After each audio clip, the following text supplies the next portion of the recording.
The secret to our power and taking care of ourselves within is understanding that we are connected to every single living thing, the soil and the earth, the bugs and the microbes.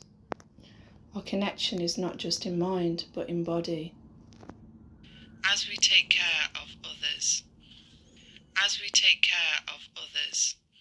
all life forces on this planet, we nurture the soil, the air, the sea, and all living creatures.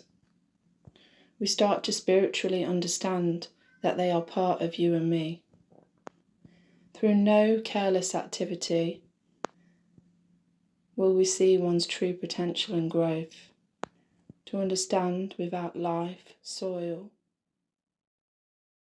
and all the important elements that we take care of on this planet, we shall have no power.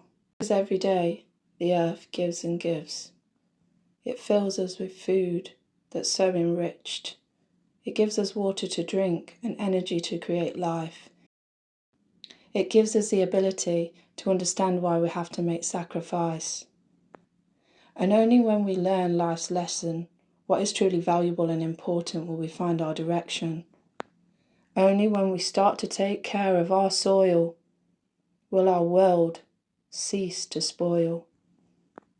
Only when we see that the vitamins and the nutrients lie within the dark will we truly fulfill our heart.